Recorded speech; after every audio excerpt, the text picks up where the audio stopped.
Hello everyone, welcome to DCAM channel. Today we will discuss about SIM 6 TYBSc જેનું physical કેમિસ્ટ્રીનું unit number 3A phase rule બરાબર ફેઝનો નિયમ જે chapter આપણે ડિસ્કસ કરતા હતા એમાં લાસ્ટ લેક્ચરમાં ફેઝનો નિયમ ડિસ્કસ કર્યો તો આજે ડિસ્કસ કરવાનું છે સંગણિત ફેઝનો નિયમ એન્ડ ઝિંક કેડમિયમ પ્રણાલી માટે ફેઝના નિયમનું ડિસ્કશન કરવાનું છે. તો સંગણિત ફેઝનો નિયમ ક્યારે લાગુ પડે કે જ્યારે દ્વિઅવયવી પ્રણાલી એટલે કે બે અવયવો હોય બરાબર દ્વિઅવયવી પ્રણાલી માટે સંગણિત ફેઝનો નિયમ યુઝ થાય છે બરાબર. તો દ્વિઅવયવી પ્રણાલી તરીકે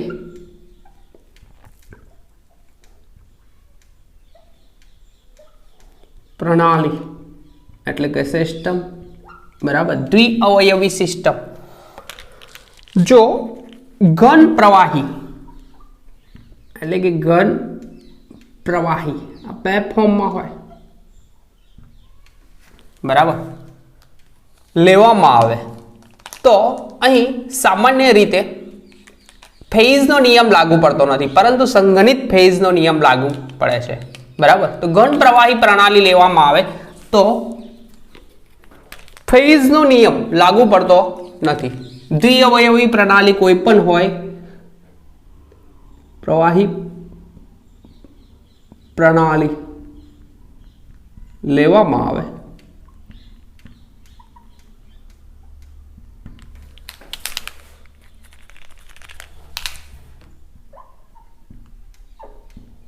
તો ફેઝનો નિયમ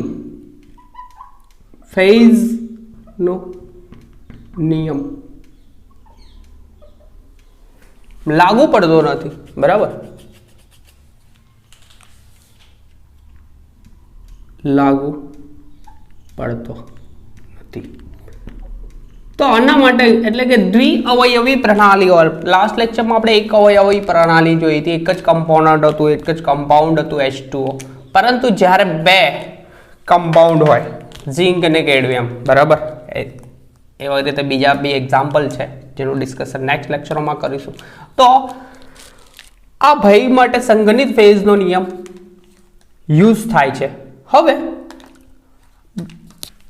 દ્વિઅવયવી પ્રણાલી એમાં ઘન અને પ્રવાહી બે ફોર્મમાં હોય. કમ્પાઉન્ડ જે છે તે સોલિડ ફોર્મમાં અને લિક્વિડ ફોર્મમાં હોય તો ઘન ઘટક માટે તેના ગલન બિંદુથી નીચા તાપમાને એનું બાષ્પ દબાણ સીધું લોજિક છે કે શું કહેવાય કે એનું ગલન બિંદુ જે છે તેના કરતાં નીચું તાપમાન હોય તો તેનું બાષ્પ દબાણ નહિવત હોય છે અને ઘન ઘટક માટે તેના ગલન બિંદુ બરાબર છે ગલન બિંદુથી નીચે તાપમાને ગલન બિંદુથી નીચા તાપમાને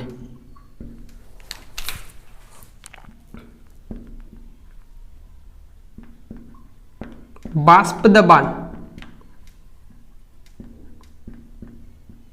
નહિવત એટલે કે ના બરાબર જ હોય છે નહિવત હોય છે. અને બાષ્પ દબાણ જે છે તે મુક્તિ અંશ ડિગ્રી ઓફ ફ્રીડમનો એક પરિબળ છે બરાબર. તેથી ફેઝના નિયમ હોય છે અને તે મુક્તિ અંશ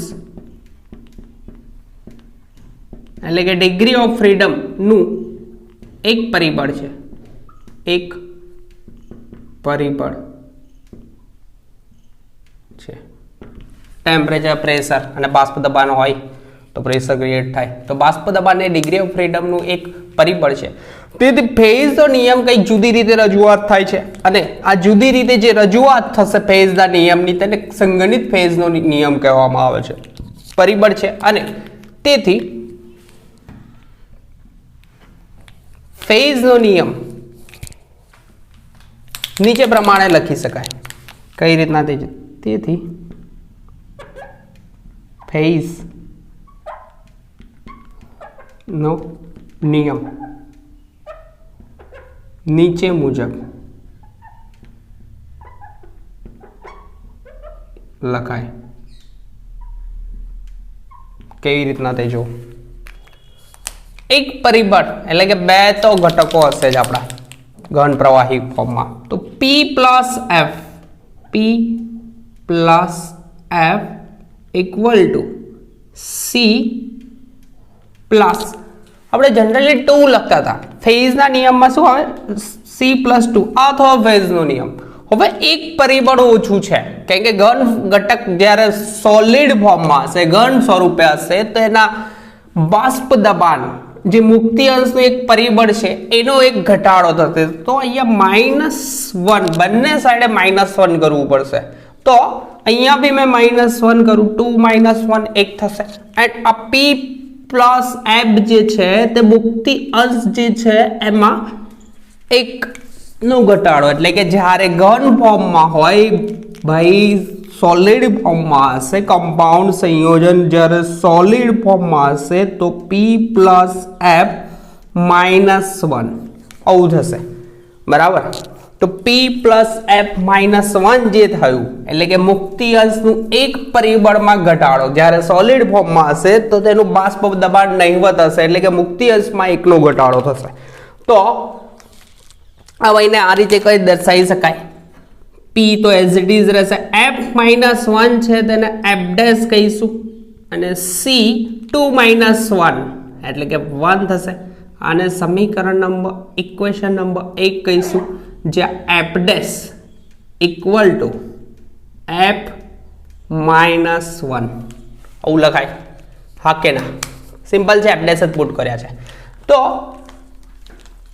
F ડેશ ને જે દર્શાવ્યું છે તે બાષ્પ દબાણ સિવાયનું મુક્તિ અંશ કહી શકાય, કારણ કે બાષ્પ દબાણ સિવાયનું, કારણ કે આપણે બાષ્પ દબાણ એક પરિબળ છે જ નહીં, નહિવત જ છે. તો બાષ્પ દબાણ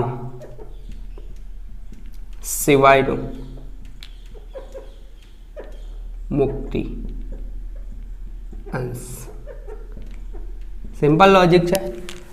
જ્યારે સોલિડ ફોર્મમાં કમ્પાઉન્ડ સંયોજન હોય તો તે વખતે શું હોય? ગલન બિંદુથી નીચું તાપમાન, ગલન બિંદુથી નીચું તાપમાન, નીચા તાપમાને બાષ્પ દબાણ નહિવત હોય છે, એટલે કે મુક્તિ અંશનું એક પરિબળમાં ઘટાડો થાય છે.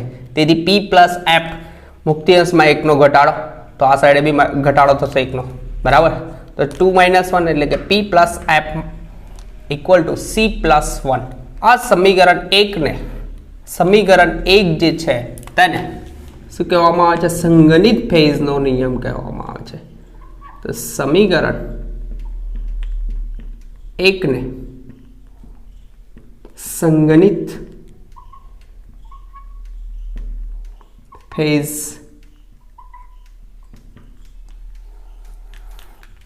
નો નિયમ કહે છે.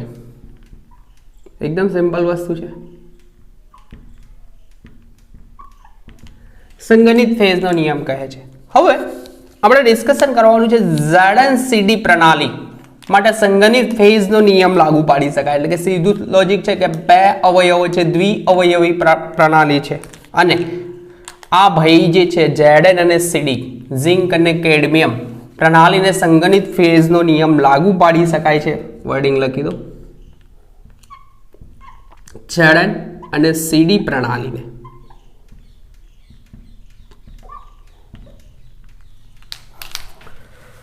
સંગણિત ફેઝનો નિયમ લાગુ પાડી શકાય છે. સંગણિત ફેઝ નો નિયમ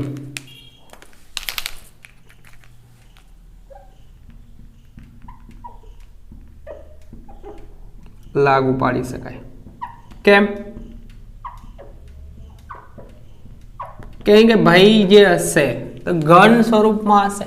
ઘન સ્વરૂપમાં એટલે કે બંને ઘટકો જે છે તે પ્રવાહી અવસ્થા અને ઘન સ્વરૂપમાં, ઘન પ્રવાહી ઘટકો સંપૂર્ણ રીતે દ્રાવ્ય થાય છે. દ્રાવ્ય જ્યારે ઘન અવસ્થામાં બંને ઘટકો એટલે કે પ્રવાહી અવસ્થામાં હોય તો એકબીજામાં દ્રાવ્ય થાય, અને ઘન સ્વરૂપમાં હોય તો બંને અદ્રાવ્ય રહે છે, લખી શકાય. કારણ કે પ્રવાહી અવસ્થામાં ઝિંક અને કેડમિયમ બંને એકબીજામાં પ્રવાહી અવસ્થામાં બંને ઘટકો પ્રવાહી અવસ્થામાં બંને ઘટક જે છે સંપૂર્ણ દ્રાવ્ય એકબીજામાં દ્રાવ્ય, બરાબર, સંપૂર્ણ દ્રાવ્ય. જ્યારે ઘન અવસ્થામાં ઘન સ્વરૂપે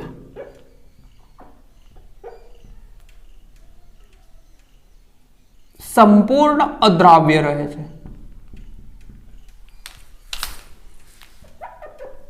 અદ્રાવ્ય રહે. એટલે કે ઝિંક કેડમિયમ પ્રણાલી જે છે તેમાં રહેલા બંને ઝિંક અને કેડમિયમ જે છે તે ઘન અવસ્થામાં સંપૂર્ણ અદ્રાવ્ય એકબીજામાં અદ્રાવ્ય રહે છે અને પ્રવાહી અવસ્થામાં સંપૂર્ણ દ્રાવ્યમાં રહે છે. તો આવી પ્રણાલી માટે ફેઝના નિયમનો ડાયાગ્રામ અહીંયા દર્શાવીશું આપણે. તો આ પ્રણાલી માટે ફેઝના નિયમનો ડાયાગ્રામ રૂલ યાદ રાખજો, બરાબર છે.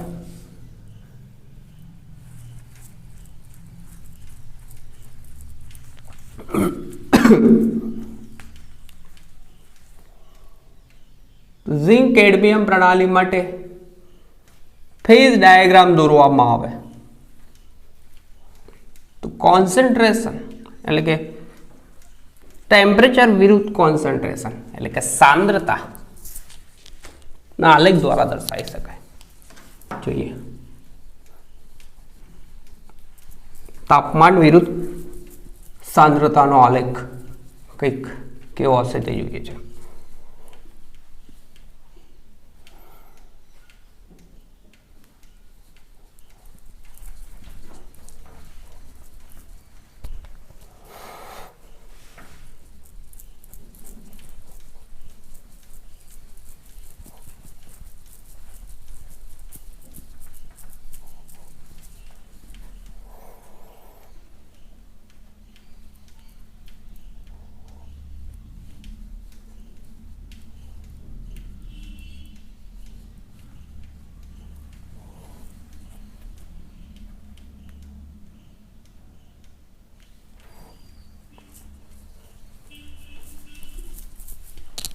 લખી શકાય અહીંયા તો ZnCD પ્રણાલી ઝિંક કેડમિયમ પ્રણાલી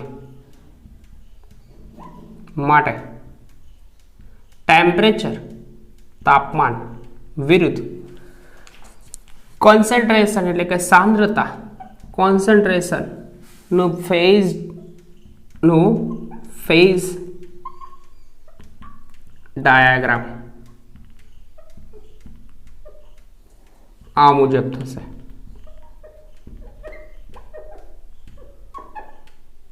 કયા પ્રકારે તે જોઈએ તો ટેમ્પરેચર વિરુદ્ધ કોન્સન્ટ્રેશન નો ગ્રાફ દોરવાનો છે, બરાબર છે.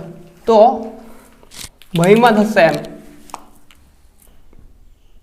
ટેમ્પરેચર ઊભી લીટી પર આવશે એન્ડ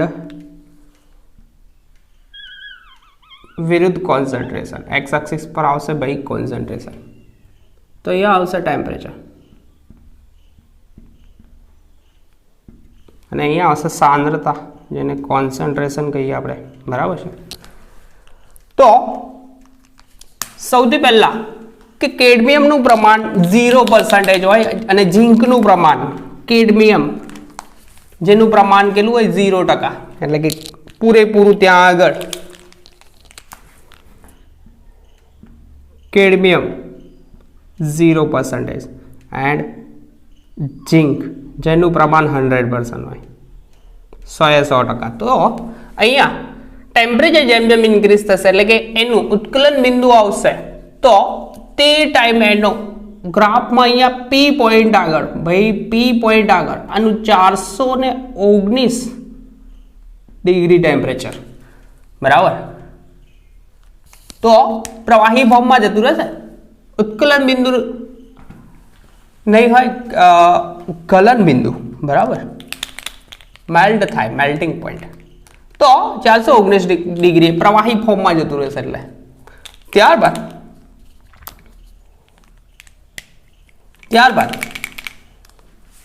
પૂરેપૂરું ઝીંક છે. હવે જેમ જેમ આ ગ્રાફ આ સાઈડે જશે એટલે કે ઝીંકનું પ્રમાણ 100%, તો આ બાજુ જતા જતા ઘટાડો થશે ને અહીંયા ઝીંકનું પ્રમાણ 0% થઈ જાય, ઝીંકનું પ્રમાણ 0% એન્ડ કેડમિયમનું પ્રમાણ 100% થાય. કેટલું થાય? 100%. તો આ 372 ડિગ્રી સેન્ટીગ્રેડ ટેમ્પરેચર જે છે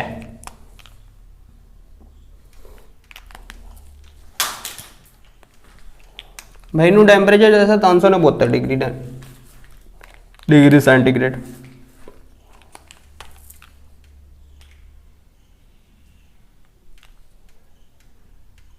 આના કરતાં તો ઓછું છે એટલે 372 ડિગ્રી સેન્ટીગ્રેડ, બરાબર. આ પોઈન્ટને આર કહીએ. હવે આ ભાઈને જ્યારે ભેગા કરવામાં આવે તો એક પોઈન્ટ આગળ એટલે કે ટેમ્પરેચર, એક ટેમ્પરેચર એટલે કે સપોઝ આ ટેમ્પરેચર જે છે ત્યાં આગળ થોડું આ સાઈડથી રાખે, બરાબર, જ્યાં કેડમિયમનું પ્રમાણ હશે, અહીંયા ઝીંક કેડમિયમનું પ્રમાણ એટલે કે આમ જતા 100% થાય છે, તો કેડમિયમનું પ્રમાણ 73% થાય. કેટલું? 73% થશે. કોનું? કેડમિયમનું પ્રમાણ. અને 27 ઝીંકનું પ્રમાણ 27%, એટલે કે આ પોઈન્ટ આગળ 27%. આમથી ઝીંકનો વધારો થશે તો અહીંયા સુધીમાં આવતા તો આ ભાઈનું પ્રમાણ 27%. તો તે સમયે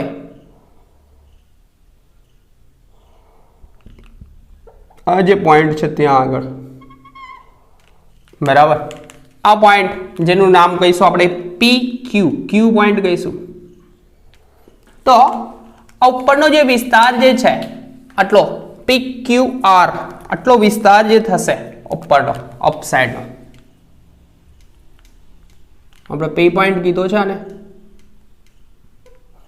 તો આ જે વિસ્તાર જે થશે, આ PQR નો જે વિસ્તાર આપણે રિજિયન કહીએ છીએ તે, તો આ રિજિયનમાં આ જે મિશ્રણ છે જે પ્રવાહી ફોર્મમાં હશે.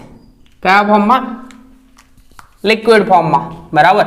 અને આ સાઈડે ઝીંક જે છે, આ ઝીંક આટલો વિસ્તાર PQR નો આટલો વિસ્તાર જે દેખાય છે તે, તો ઝીંક જે છે તે ઘન સ્વરૂપમાં હશે ઝીંક, અને આ સાઈડે ઘન સ્વરૂપમાં હશે કેડમિયમ. એટલે કે આ જે લાઈન થઈ આ PQ, આ ક્યુ કઈ કીધેલું છે, આ ક્યુ લાઈન જે છે તે આ PQ લાઈન તે ઘન અને પ્રવાહીના સંતુલનમાં હશે, અને આ ઘન પ્રવાહી સંતુલનમાં હશે. અને આ અહીંયા ક્યુ બિંદુ આગળનું ટેમ્પરેચર 265 ડિગ્રી, કેટલું હશે? 265 ડિગ્રી સેન્ટીગ્રેડ આ ઘન પ્રવાહીના સંતુલનમાં હશે. એટલે કે થશે એવું કે અહીંયા વિસ્તાર જે દેખાય છે PQ અને R નો જે વિસ્તાર જે છે તે સંપૂર્ણ પ્રવાહી સ્વરૂપમાં હશે. એટલે કે આપણે ફેઝનો નિયમ જે ડિસ્કસ કરીએ છીએ એમાં સૌથી પહેલું આવશે વિસ્તાર, બરાબર છે. તો આ ભાઈનો વિસ્તાર, તો સૌથી પહેલા વિસ્તાર, પછી રેખા ડિસ્કસ કરીશું અને ત્રિબિંદુ, બરાબર. તો સૌથી પહેલા વિસ્તાર જે છે જેને કહીશું રિજિયન. તો રિજિયન દેખાય છે PQR રિજિયન, જેમાં આ જે મિશ્રણ છે ઘન પ્રવાહી એટલે કે ઝિંક અને કેડમિયમનું મિશ્રણ જે છે તે સંપૂર્ણ પ્રવાહી સ્વરૂપમાં હશે. કેવું હશે? સંપૂર્ણ પ્રવાહી સ્વરૂપમાં.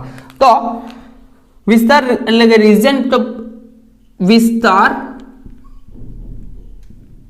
PQR માં ઝિંક અને કેડમિયમ, બરાબર. વિસ્તાર PQR માં મિશ્રણ એટલે કે ઝિંક કેડમિયમ નું હશે CD, કયા ફોર્મમાં હશે? પ્રવાહી સ્વરૂપમાં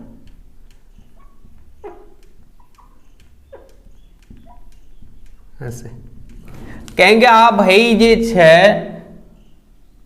બરાબર, આ ભાઈ જે છે આના કરતા ઊંચા ટેમ્પરેચર એટલે કે આ જે વિસ્તાર જે બનશે તે આ બી પ્રવાહી ફોર્મમાં જતું રહેશે, સોલિડ હશે તે લિક્વિડમાં. આ 372 અને 419 જે છે એટલે કે આ ટેમ્પરેચરનો વિસ્તાર જે દેખાય છે આ બધો બરાબર છે, તો ઊંચું ટેમ્પરેચર હશે એટલા માટે આ ભાઈ ઘનમાંથી પ્રવાહીમાં કન્વર્ટ થાય. તો કયા સ્વરૂપમાં હશે? પ્રવાહી સ્વરૂપે હશે. હવે વિસ્તાર તો ઓવર થયો. હવે બીજી વસ્તુ રેખાઓ. તો અહીંયા રેખાઓ આપણને બે દેખાય છે, એક છે PQ આ રેખા અને QR. આ બંને રેખામાં ઘન અને પ્રવાહી, આ ભાઈ ઘન અને આ પ્રવાહી, આ એકબીજાના સંતુલનમાં હશે. શેમાં હશે? એકબીજાના સંતુલનમાં. ઘનનું પ્રવાહીમાં ને પ્રવાહીનું ઘનમાં સતત પરિવર્તન થયા કરે. લેસેટ્રેલના સિદ્ધાંત મુજબ સંતુલનનો નિયમ જે આપે છે એ પ્રમાણે ભાઈએ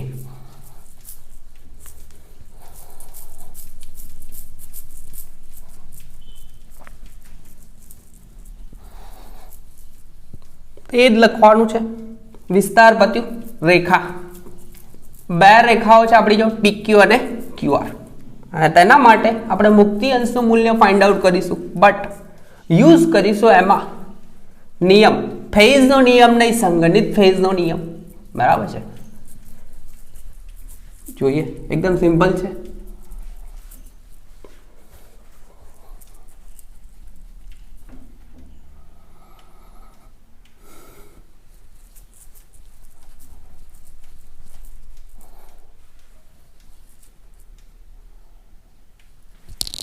બીજી વસ્તુ રેખા,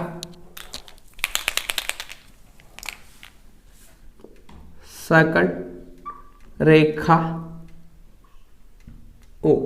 રેખાઓ અથવા કર્વ પણ હોય કેટલીક વખતે, પણ આપણે રેખા છે તો રેખા લખીએ છીએ. બરાબર? તો પહેલી રેખા છે PQ રેખા. બરાબર? સૌથી પહેલી રેખા PQ રેખા. તો અહીંયા PQ રેખા જે છે પહેલું લખું, કઈ રેખા? PQ રેખા. PQ રેખા જે છે તે ભાઈ ઘન ઝિંક, બરાબર, ઝિંક જે છે ઘન સ્વરૂપે અને આ પ્રવાહીનું સંતુલન દર્શાવે છે, તો લખી શકાય. અને અહીં રેખા PQ,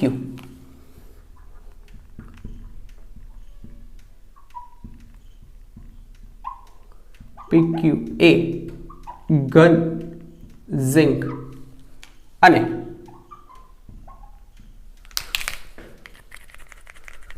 પ્રવાહી મિશ્રણ. બરાબર? ઝિંક કેડમિયમનું અને પ્રવાહી મિશ્રણ લખશો તો બી ચાલશે, નહીં લખો તો બી ચાલશે. પ્રવાહી મિશ્રણનું સંતુલન દર્શાવે છે. એક વસ્તુ આ થઈ, એ તો પહેલા જ કહી દીધું. બીજી રેખામાં બી આ જ છે, સંતુલન દર્શાવે છે. પહેલો પોઈન્ટ આવું જ છે.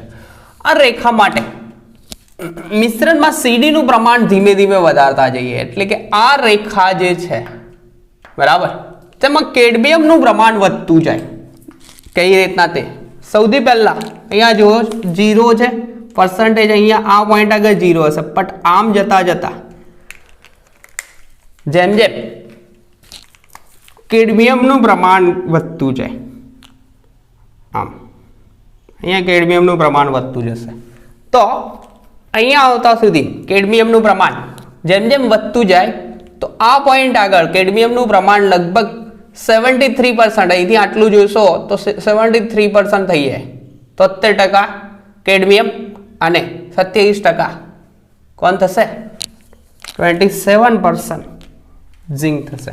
તો કેડમિયમનું પ્રમાણ જેમ જેમ વધતું જાય તેમ તેમ આ ભાઈમાં આલેખનું જે ઠાર બિંદુ છે, બરાબર, આલેખ અનુસાર ઠાર બિંદુમાં ઘટાડો થશે. એટલે કે આ ભાઈનું જે ઠાર બિંદુ ઘટતું જશે. સીધું લોજિક છે. આ જો 372, બરાબર, પ્રવાહી ફોર્મમાં ત્યારે જ જાય છે 372 ડિગ્રી. તો આ ઠાર બિંદુમાં ઘટાડો થશે કારણ કે આનું ઠાર બિંદુ આના કરતાં તો ઓછું છે એટલે કે આનું પ્રમાણ વધારે છે 73%, તો એ ઘટતું જશે. તો આ રેખા માટે એટલે કે પીક્યુ રેખા માટે, આ રેખા માટે રેખા પીક્યુની વાત છે, બરાબર. જેમ જેમ અલગમાં ડાબી તરફ જઈએ, આ સાઈડ એટલે ડાબી લેફ્ટ રાઈટ નથી બોલતો કારણ કે રોંગ સાઈડ થશે હાથ, તો આ સાઈડે જશું. જેમ જેમ જાય રેખા માટે, જેમ જેમ મિશ્રણમાં, કારણ કે અહીંયા 0% છે, આમ જેમ જેમ જશે એટલે કે તેમ તેમ અહીંયા કેડમિયમનું પ્રમાણ વધતું જશે. મિશ્રણમાં સીડીનું પ્રમાણ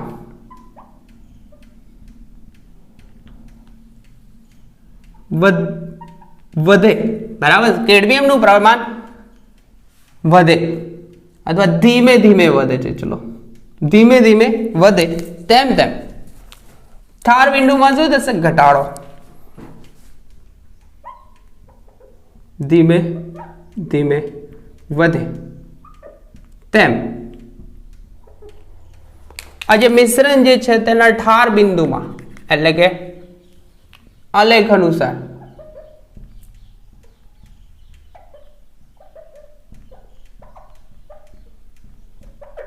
ઠાર બિંદુ ઘટે છે. કેવી રીતના? તે જેમ જેમ આ કેડમિયમનું પ્રમાણ વધતું જાય એટલે કે આ ભાઈનું ઠાર બિંદુ ઘટે છે, આમ થતું જશે. દેખાય છે? તો ઠાર બિંદુમાં ઘટાડો જોવા મળે છે. બીજી રેખા આપણે ડિસ્કસ કરીએ. બીજી રેખા આપણી જોડે કઈ છે? QR, બરાબર. કે આર ક્યુ લખશો કે QR રેખા લખીએ ને, QR રેખા. તો અહીં આપેલી રેખા QR જે છે તે ઘન કેડમિયમ અને પ્રવાહી મિશ્રણનું સંતુલન દર્શાવે છે. અહીં રેખા QR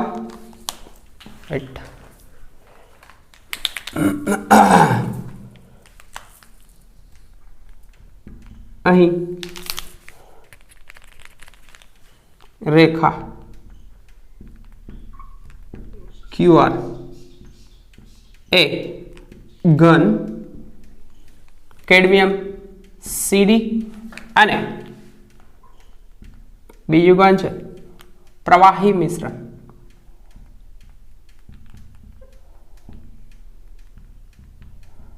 નું સંતુલન દર્શાવે છે. હવે બીજી વસ્તુ સિમ્પલ છે. આ ઘન કેડમિયમ અને પ્રવાહી મિશ્રણ, આ બેનું મિશ્રણ હશે, તેના વચ્ચે સંતુલન સ્થપાયેલું હોય છે. હવે મિશ્રણમાં જેમ જેમ ઝીંકનું પ્રમાણ વધતું જાય એટલે કે ગ્રાફમાં આ સાઈડે ચાલશે, દેખાય છે? આમ જઈશું એમ ઝીંકનું પ્રમાણ જેમ જેમ વધતું જાય, ઝીંકનું પ્રમાણ જેમ જેમ વધતું જાય તેમ તેમ ઠાર બિંદુમાં શું થાય? ઘટે છે. એટલે કે મિશ્રણમાં અહીંથી જઈશું તો ઝીંકનું પ્રમાણ વધતું જશે, અહીંયા આવશે આ પોઈન્ટ આગળ. તો અહીંયા જોઈશું તો અહીંયા જેમ જેમ મિશ્રણમાં ઝીંકનું પ્રમાણ વધતું જાય તેમ તેમ ઠાર બિંદુમાં ઘટાડો થાય છે. કારણ કે 100% કેડમિયમ હશે તો 372 પણ મિશ્ર થતા આના ઠાર બિંદુમાં ઘટાડો થશે. તો મિશ્રણમાં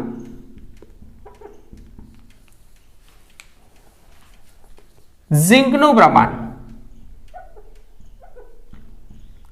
જેમ જેમ વધે તેમ તેમ ઠાર બિંદુમાં આ જ છે પોઈન્ટ, ઘટાડો થશે.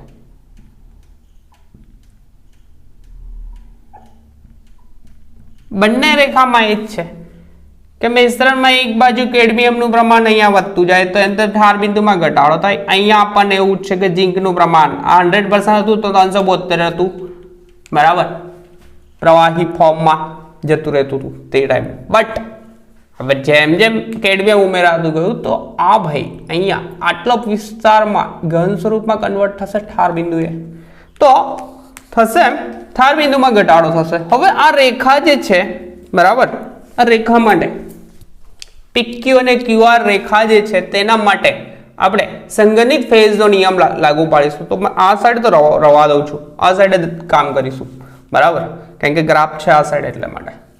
તો આ પોઈન્ટ એકદમ સિમ્પલ છે, બે રેખાઓ છે એ સંતુલનમાં છે, ઘન અને પ્રવાહી મિશ્રણ એકબીજાના સંતુલનમાં છે, અને એક બાજુ ઝીંકનું પ્રમાણ વધતું જાય તો ઠાર બિંદુ ઘટતું જાય, અને બીજી સાઈડે કેડમિયમનું પ્રમાણ, આ સાઈડે કેડમિયમનું પ્રમાણ જેમ જેમ વધે તેમ તેમ ઠાર બિંદુ ઘટે, એટલે કે રેખા ડાઉન સાઈડ જાય, આ બી ડાઉન સાઈડ જાય છે.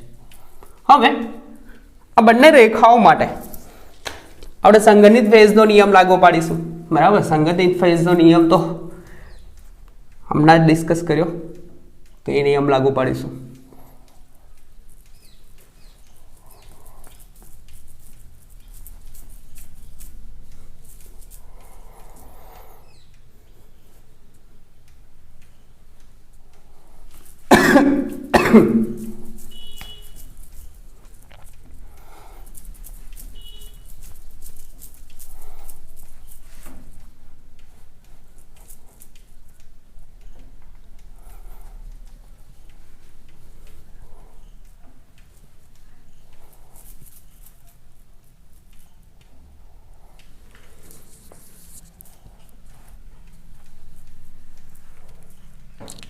થશે અહીંયા પોઈન્ટ થશે રેખા PQ અને રેખા QR માટે સંગણિત ફેઝનો નિયમ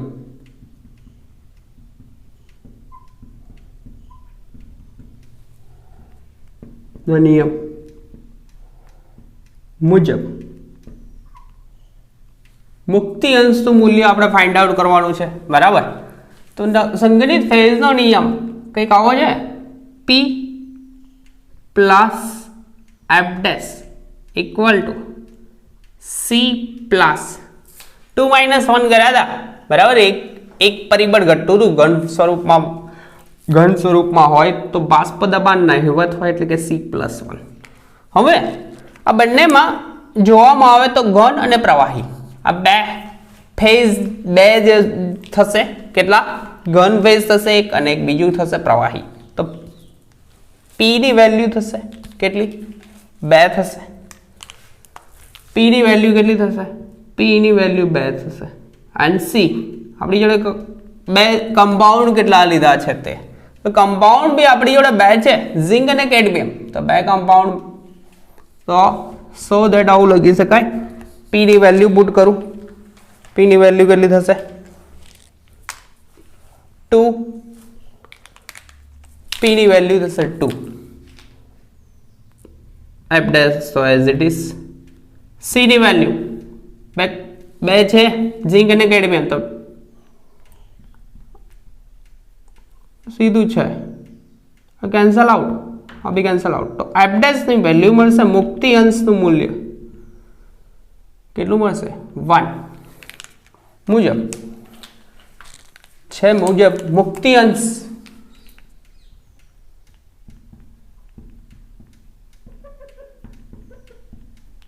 F dash equal to 1 મળે.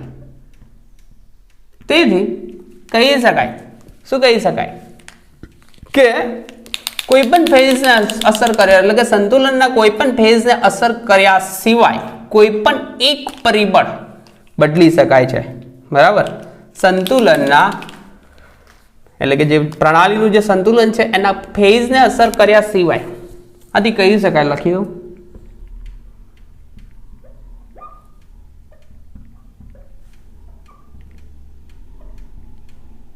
કે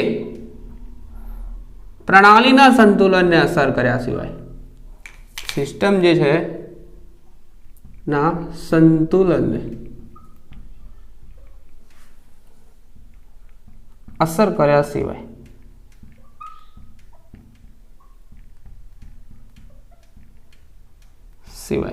કોઈ પણ એક ફેઝ એટલે કે એક મુક્તિ અંશનું જે મૂલ્ય છે તે કોઈ પણ એક પરિબળ ટેમ્પરેચર હોય, પ્રેશર હોય, બરાબર, એવા કોઈ પણ પરિબળ એક પરિબળમાં ફેરફાર કરી શકાય, ફેરફાર કરી શકાય. તો આપણે ડિસ્કસ કર્યું, એક વિસ્તાર ડિસ્કસ કર્યું, બીજું ડિસ્કસ કર્યું રેખાઓ. હવે ત્રીજું પોઈન્ટ છે ત્રિબિંદુ, બરાબર. ત્રિબિંદુ માટે ફેઝનો નિયમ લાગુ પાડી શકું છું. તો આ તો રવા દઉં છું. મુક્તિ અંશનું મૂલ્ય 1 આવે એના પરથી કહી શકાય કે એક જ પરિબળ સંતુલનને અસર કર્યા સિવાય ભાઈના કોઈ પણ એક પરિબળમાં ફેરફાર કરી શકાય. હવે ત્રીજું છે સંગણિત ફેઝનો નિયમ, જેમાં ડિસ્કસ કરવાનું છે ત્રિબિંદુ.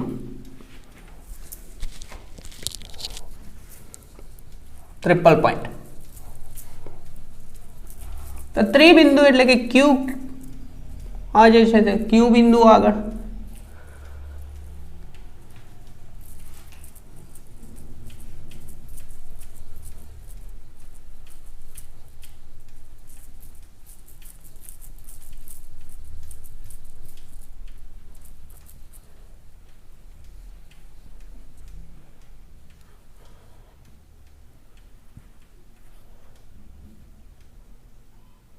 તો ત્રિબિંદુ આગળ જોઈશું ને તો એક ઘન ઝિંક, ઘન કેડમિયમ અને પ્રવાહી મિશ્રણ, આ ત્રણ ભાઈઓ એકબીજાના સંતુલનમાં હશે.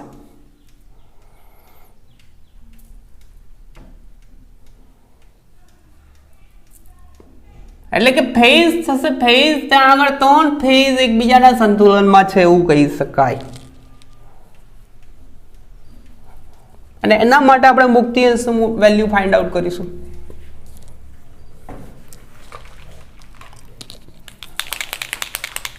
છેલ્લો પોઈન્ટ છે આપણો, ફર્સ્ટ, સેકન્ડ, થર્ડ પોઈન્ટ કોણ છે? ત્રિબિંદુ. તો ફેઝ ડાયાગ્રામમાં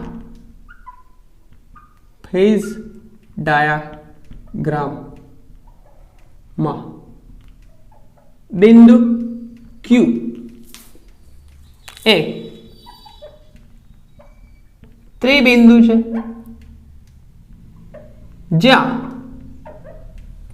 ઘન ઝિંક, સોલિડ ફોર્મમાં ઝિંક, ઘન કેડમિયમ અને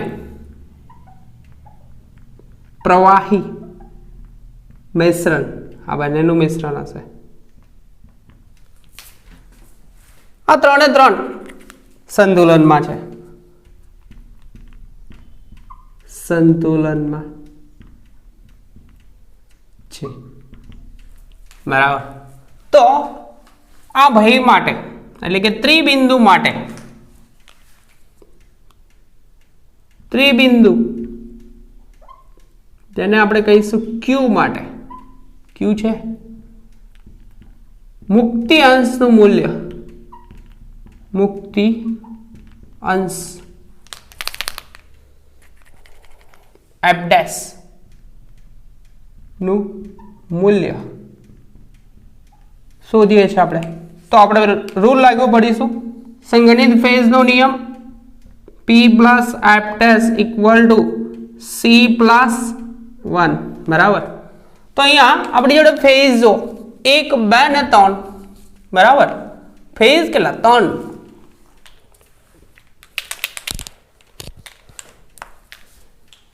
P ની વેલ્યુ થશે 3. કમ્પાઉન્ડ કેટલા થશે? 2. આ 2, આ તો મિશ્રણ છે તો 2. તો વેલ્યુ પુટ કરશું. 3 ફેઝ એકબીજાના સંતુલનમાં છે, ઘન, અભિઘન અને આ F' શોધવાના છે. સો દેટ કરીએ અહીંયા C 2 છે, 2 નું મિશ્રણ છે ઝિંક ને કેડમિયમ પ્લસ 1. તો આ સાઈડ 2 + 1 3 થશે, આ બી 3 3 3 કેન્સલ આઉટ. તો F' ની વેલ્યુ આવશે 0.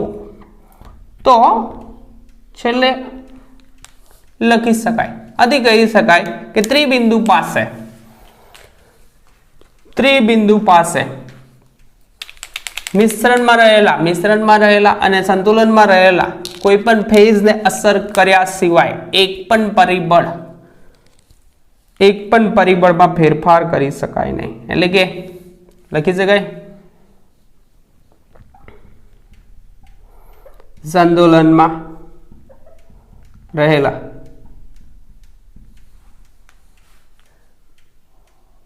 ત્રણે ફેઝને અસર કર્યા સિવાય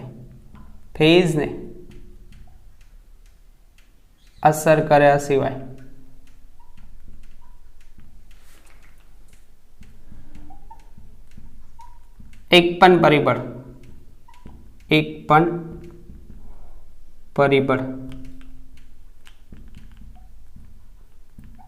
માં ફેરફાર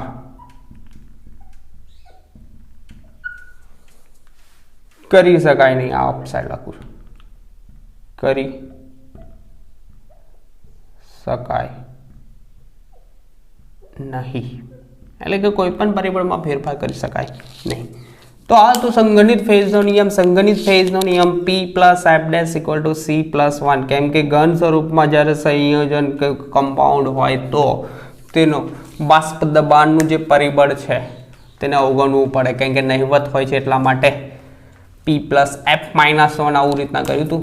P + F - 1 C + 2 તો હતું જ -1, એક પરિબળ ઘટાડ્યું હતું.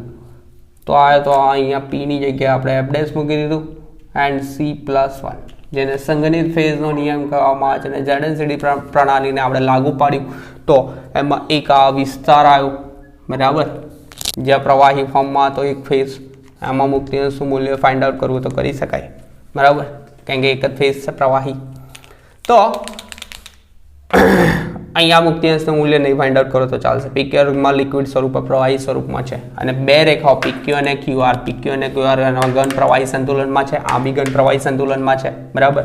એ જ છે સેન્ટેન્સ લખવાનું. જેમ જેમ આ સાઈડે જતા ઝિંકનું પ્રમાણ, કેડમિયમનું પ્રમાણ વધે આ સાઈડે જતા, તેમ શું થાય છે? ઠાર બિંદુમાં ઘટાડો થાય છે. આમાં ઝિંકનું પ્રમાણ જેમ જેમ વધે આમ જતા તો ઠાર બિંદુમાં અહીંયા બી ઘટાડો થાય, બરાબર. તો તે વખતે મુક્તિ અંશનું મૂલ્ય ફાઇન્ડ આઉટ કર્યું તો F' વેલ્યુ મળી હતી 1, એટલે કે એક પરિબળમાં ફેરફાર કરી શકાય રેખા આગળ અને ત્રિબિંદુ આગળ 3 ને 3 નું મિશ્રણ, આ 1, 2 ને 3 ફેઝનું મિશ્રણ હશે તો ત્યાં આગળ ફેઝના નિયમમાં લાગુ પાડીશું તો વેલ્યુ મળશે 0, એટલે કે એક પણ પરિબળમાં ફેરફાર કરી શકાય નહીં. તો આ હતો સંગણિત ફેઝનો નિયમ ઝિંક કેડમિયમ પ્રણાલી માટે. નેક્સ્ટ લેક્ચરમાં મળીશું, બરાબર, ફેઝના રૂલ આ ચેપ્ટર સાથે. ત્યાં સુધી કન્ટિન્યુમાં પ્રિપેર કરતા રહો.